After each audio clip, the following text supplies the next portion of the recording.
Welcome back to On the L, where strategy meets accountability and leaders learn what it truly takes to elevate.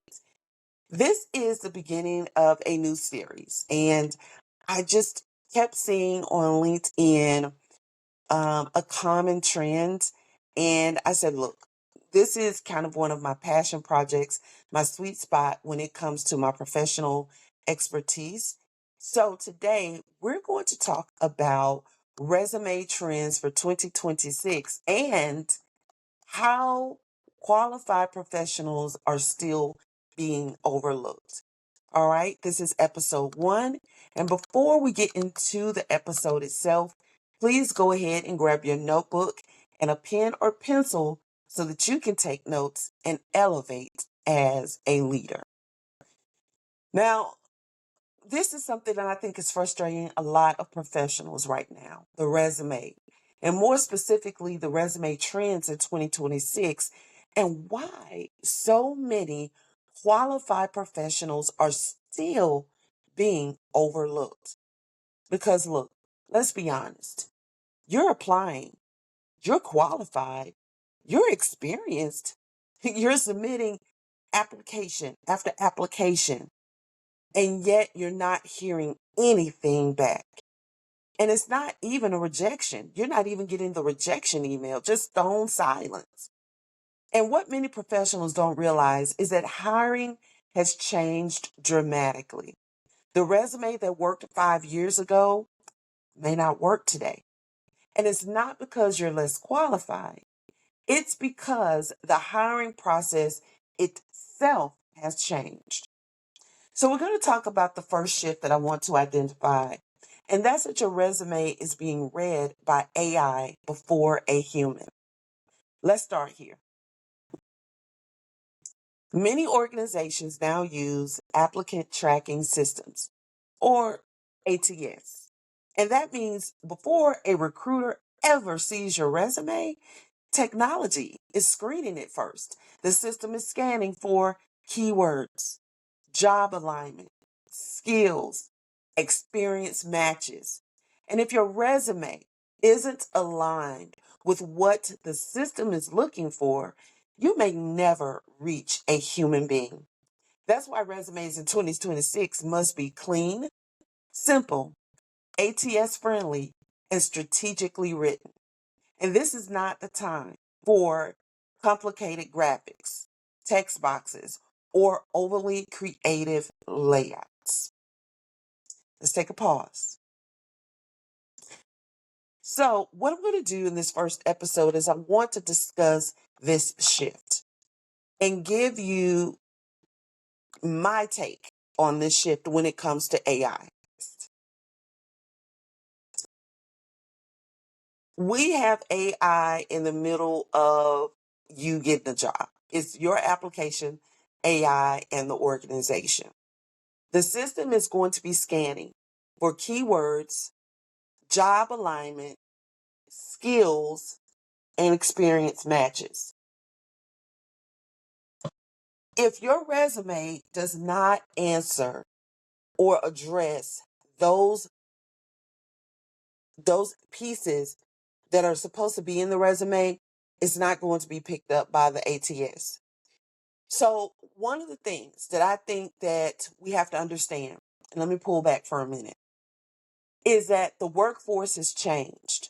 So individuals who have a resume potentially at this point is outdated because the way job seekers used to be able to find work is not the way it is today. AI is in the mix. And so, although your resume used to be effective, it is no longer effective. And that's where entities like my company, Elevate Leadership Partners, comes into play because we want to help you really create a resume that is effective for today's workforce, as well as help you stand out and get picked up when ATS is looking for those applications and resumes that meet the needs of the job. So scanning for keywords means, guess what? Just because you see a position online, let's say you see a position online for uh, shift manager, retail shift manager, and you've been in retail now for 10 years, does not mean that the resume that you have currently for your shift manager position is going to be effective enough for this advertised shift manager position that you're looking at applying for. Because what we want to do when we're talking about keywords is you may have been a shift manager in a warehouse, but now this shift manager position is in a retail position. Keywords. You're going to have to utilize keywords from the retail shift manager position job posting, and go in and edit your current shift manager position because you were in a warehouse. And if your resume was created to fit the warehouse environment, then it's not going to fit potentially the retail shift manager job description. Warehouse may be inventory, it may be working with vendors, it may be unloading trucks, right? In the retail shift manager position, potentially it's more about organizing workers. It's about assigning tasks.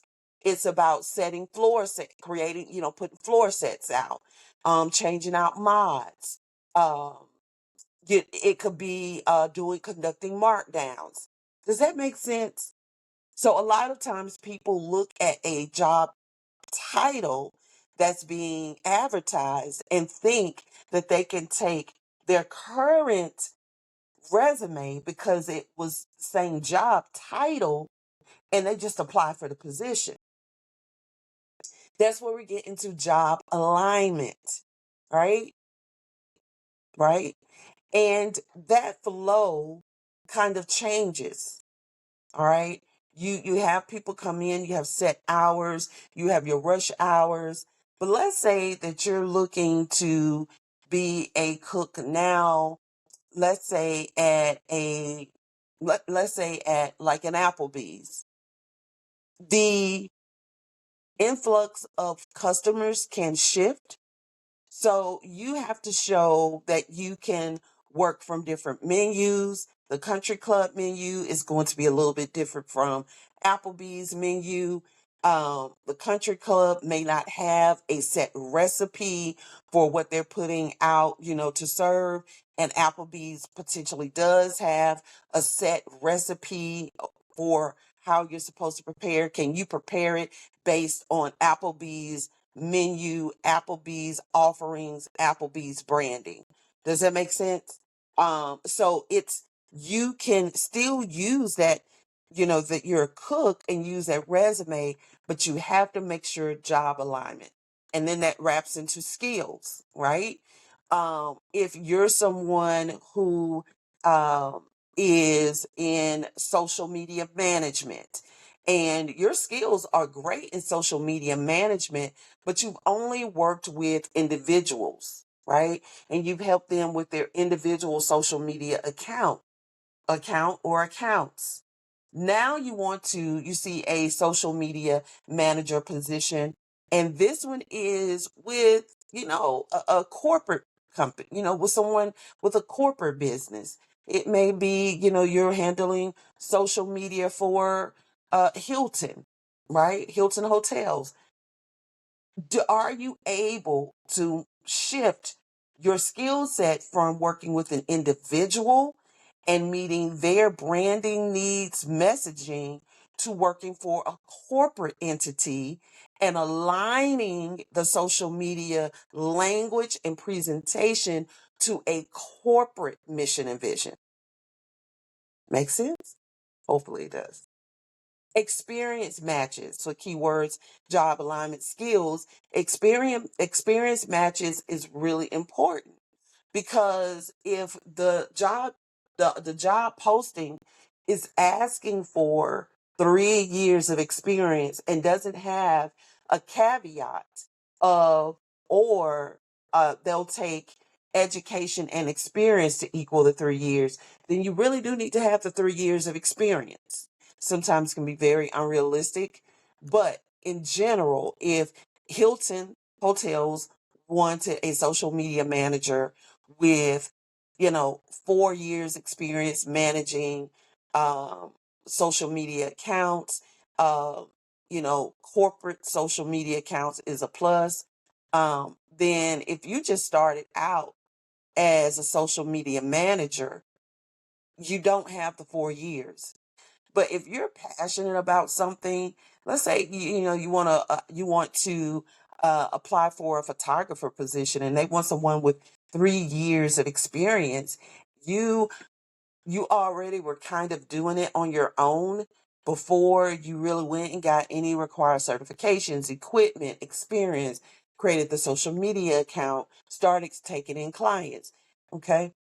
So in this episode, I've discussed the ATS and what recruiters, before what ATS is looking for in your resume before a recruiter ever sees it. It is so important that it is clean. I do see resumes, or I've seen resumes that have the cutest layout. Everything is in little blocks and it's colors and it's ooh, ooh, ooh. And I'm just like, okay, but ATS might kick this out, right? Let's just keep it simple. Let's keep it simple. I think that sometimes people do all of that layout design and creative layouts to justify the price that they're charging individuals to create their resume. When I create resumes, we want it clean. We want it in the appropriate font.